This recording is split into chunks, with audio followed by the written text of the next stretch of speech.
O nome de Leon Trotsky está inseparavelmente ligado à formação, vida e vitórias do Exército Vermelho. Além de todos os seus outros dons e realizações, Leon Trotsky se estabeleceu como um dos líderes militares e estrategistas mais destacados da história. Ninguém conseguirá obscurecer a conexão entre seu papel na organização e construção do Exército Vermelho e seus sucessos, incluindo a atual resistência heroica dos soldados vermelhos contra o ataque nazista. Nenhum exército jamais foi organizado sob os obstáculos enfrentados por Lenin, Trotsky e os bolcheviques na organização do primeiro exército vitorioso da Revolução Proletária. Quando os trabalhadores tomaram o poder na Rússia, em outubro de 1917, a economia do país estava à beira do caos completo como resultado dos 3 anos de massacre mundial imperialista. A indústria e o comércio foram interrompidos. O sistema de transporte entrou em colapso, o sistema de comunicações existia apenas no nome. Não havia suprimentos para as tropas. Os proprietários de terras e capitalistas depostos fizeram tudo ao seu alcance para sabotar e minar todo o trabalho construtivo. Ao mesmo tempo, as forças da contra-revolução, apoiadas pelo mundo imperialista, lançaram exército após exército contra a revolução cercada. As dificuldades de criar o Exército Vermelho. Porém, mesmo isso não esgotou as dificuldades.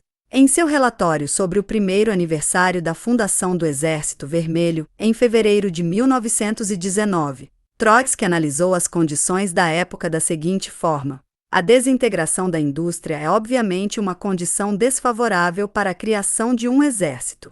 Mas isto não foi tudo. O colapso do antigo exército deixou em seu rastro um ódio amargo por tudo o que está relacionado com o militarismo. O antigo exército exigiu sacrifícios incrivelmente pesados, conhecer apenas derrotas, degradações, retiradas, milhões de cadáveres, milhões de aleijados e bilhões em gastos. Não é surpreendente que esta guerra tenha deixado nas mentes das massas populares uma terrível repulsa à vida militar e a tudo relacionado com a velha camarilha militar. E foi nessas condições, camaradas, que começamos a construir o exército. Se tivéssemos sido obrigados a começar em solo virgem, teríamos, desde o início, maiores esperanças e maiores perspectivas. Mas não, o exército teve que ser construído em um solo de empobrecimento e exaustão, sob circunstâncias em que o ódio à guerra e assuntos militares arrebatou milhões e milhões de trabalhadores e camponeses. É por isso que muitas pessoas, não apenas nossos inimigos, mas também nossos amigos, afirmaram na época que, nos próximos anos, nada sairia de nossas tentativas de construir um exército na Rússia. Ainda mais, todos os outros novos regimes na história imediatamente recorreram à velha organização do exército para seu próprio trabalho militar. Por exemplo, os exércitos da Grande Revolução Francesa surgiram como resultado da fusão de regimentos feudais com a recém-formada Milícia Nacional. Nenhuma fusão semelhante foi possível no caso do Exército Vermelho. O corroído exército czarista não apenas se desintegrou, mas continuou sendo uma fonte de infecção e desmoralização. Este terrível obstáculo teve que ser destruído inteiramente. O exército da Revolução teve que ser construído tijolo por tijolo. Tudo, disciplina, tradição de combate, autoridade militar, organização centralizada, comando unificado e assim por diante, tinha que ser construído sobre novas bases, sob fogo e contra obstáculos insuperáveis. Como o exército foi construído? Uma tentativa foi feita pela primeira vez para formar um exército voluntário. O decreto emitido em 23 de fevereiro de 1918 forneceu alguns regimentos voluntários de irregulares. Em 28 de maio de 1918, foi instituído o recrutamento. Mas nenhum exército real estava em campo quando Trotsky foi colocado no comando.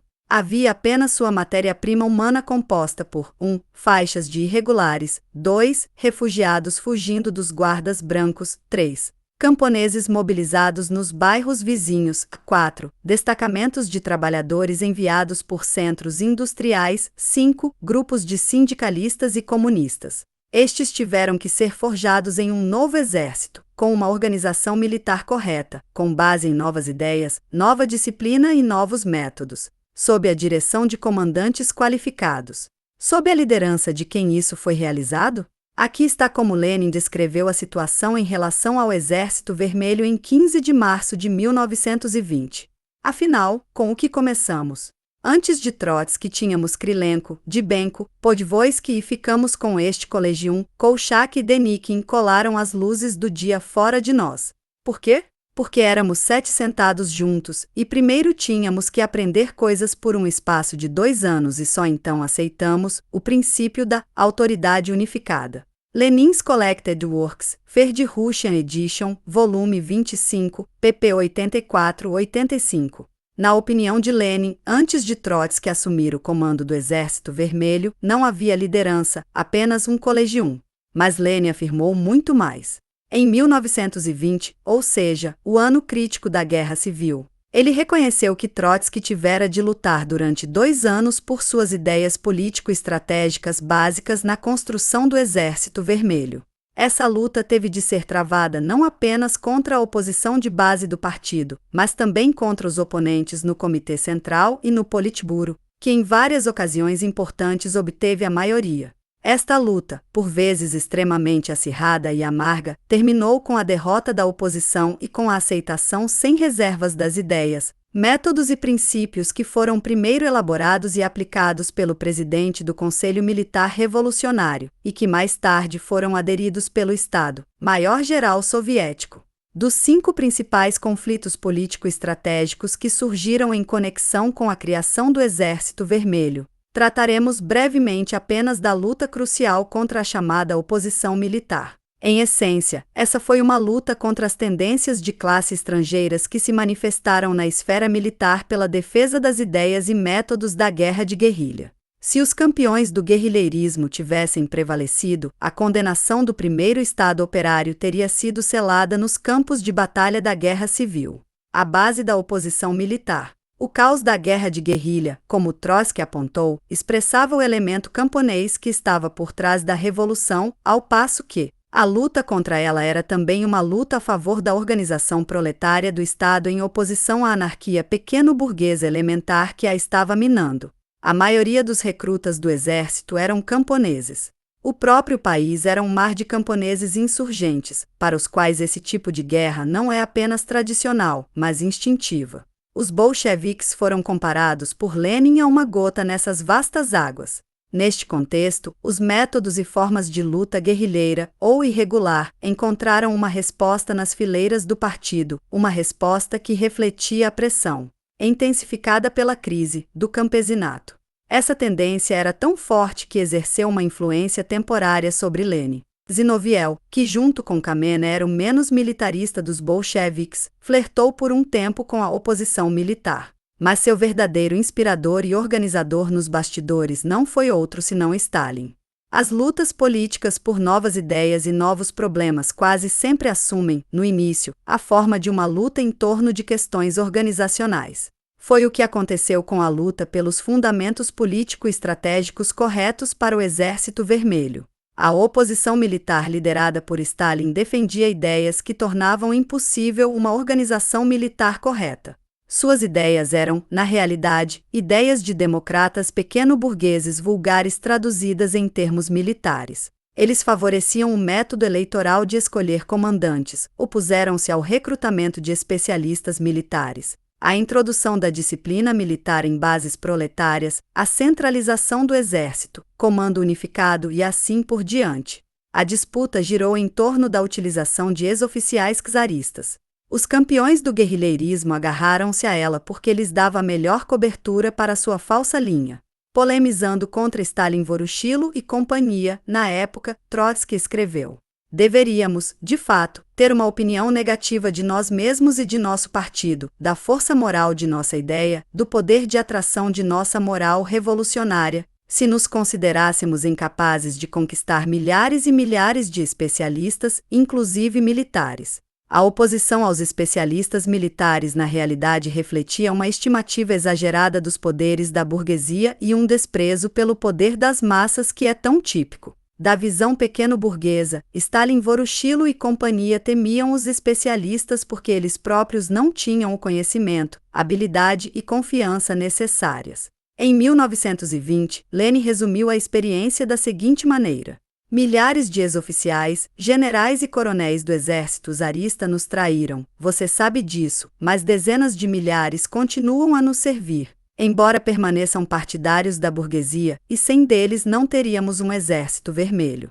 E todos vocês sabem que quando tentamos criar um exército vermelho sem eles 2 anos atrás, o que obtivemos foi guerrilheirismo, confusão. Eis o que obtivemos: tínhamos de 10 a 12 milhões de baionetas, mas nenhuma divisão. Não tínhamos uma única divisão boa o suficiente para o fronte e não podíamos lutar com milhões de baionetas contra o insignificante exército regular dos guardas brancos. As conquistas de Trotsky permaneceram depois dele. Fora desse guerrilheirismo e confusão, um poderoso exército foi forjado que saiu vitorioso em 22 frentes.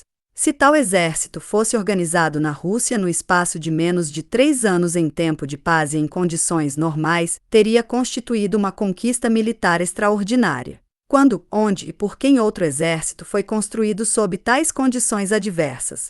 A revolução foi salva porque a linha de Trotsky na arena militar foi levada com a ajuda de Lenin contra Stalin e todos os seus Voroshilo. O sucesso de Trotsky também garantiu o desenvolvimento subsequente do Exército Vermelho. No final da Guerra Civil, o Exército Vermelho contava com 5 milhões de homens, a maioria dos quais ainda está viva e muitos dos quais estão agora lutando nos antigos campos de batalha de 1918 a 1921. Mas o trabalho de Trotsky no Exército não parou com o fim da Guerra Civil. Foi continuado por mais 5 anos. A história conhece muitos líderes militares que tiveram sucesso na criação de extraordinários estados-maiores de comando, mas poucos deles criaram equipes que não se desintegraram após sua partida. O comando do Exército Vermelho, também forjado na bigorna da Revolução, foi uma das grandes conquistas da Revolução de Outubro. O Exército Vermelho, tal como existe hoje, é basicamente obra de Trotsky e seu Estado-Maior. Esses homens, os heróis lendários da Guerra Civil, avançaram para posições de liderança sob Trotsky e encontraram oposição desenfreada nas bandas da oposição militar. Acima de tudo, Stalin. Citamos apenas o caso de Tukhachevsky, universalmente reconhecido como um dos mais hábeis líderes militares e estrategistas soviéticos. Perto do final de 1919, Tukhachevsky foi empurrado para o lado sem a menor cerimônia. Ele apelou para Trotsky, a quem telegrafou de Kurs em 19 de janeiro de 1920, da seguinte forma: dirijo-me a você com um pedido urgente para me libertar do desemprego. Estou sentado sem rumo na equipe do Frente Sudoeste há quase 3 semanas e estou completamente sem trabalho há cerca de 3 meses. Não consegui obter nenhuma explicação para o atraso ou para o não recebimento de outra tarefa. Se eu tiver prestado algum serviço após quase 2 anos no comando de vários exércitos, então peço que me seja dada a oportunidade de usar minhas habilidades em algum trabalho ativo. O termo desemprego de Tukhachevsky coincidiu com a breve estada de Stalin durante aquele período na Frente Sul. Stalin aproveitou a ocasião para desferir um golpe dissimulado no comando do Exército Vermelho. Se Stalin tivesse a palavra final, Tukhachevsky, que ele apelidou de Marechal em 1935 e assassinou em 1937, teria morrido no esquecimento e na inatividade. Mas Stalin teve muito pouco a dizer ou fazer com o trabalho construtivo do Exército Vermelho de 1918 a 1921. A maior parte desse período ele passou em perseguições civis. Os poucos meses em que passou no fronte foram devotados mais à intriga política em favor da oposição militar do que à luta militar. Basta assinalar que, embora formalmente membro do Conselho Militar Revolucionário, nunca participou de nenhuma de suas sessões. Essa é uma das razões pelas quais as atas deste órgão permanecem inéditas até hoje. Crimes de Stalin contra o Exército Vermelho. A intervenção direta de Stalin nos assuntos militares de 1921 ao final de 1937 se resumiu às seguintes 3 manobras políticas. 1. A remoção de Trotsky em 1925 do posto de comissário da guerra, conseguida por Stalin com a ajuda de Zinoviev e Kamenev. 2. A nomeação de Frunze para este cargo e a misteriosa morte de Frunze em novembro de 1925. 3. A nomeação de Voroshilo, então seguidor de Bukharin, Rykov, no lugar de Frunze. Muito depois de Stalin ter concentrado o poder político em suas próprias mãos, ele teve que deixar o comando do exército nas mãos daqueles que o comandaram sob Trotsky. Ao longo de seu mandato como comissário da guerra, Voroshilov permaneceu uma mera figura de proa. O trabalho do Exército Vermelho em todos os seus campos foi de 1925 a 1937 sob a direção dos 8 generais e outros membros do Estado-Maior de Trotsky, que Stalin assassinou de 1937 a 1938 como inimigos do povo. Foram eles que continuaram a construir o Exército Vermelho sobre as bases estabelecidas por Trotsky. Eles o modernizaram e mecanizaram. Eles planejaram e construíram as fortificações no Ocidente, a chamada linha de Stalin, bem como na Sibéria. Eles traçaram os planos de mobilização.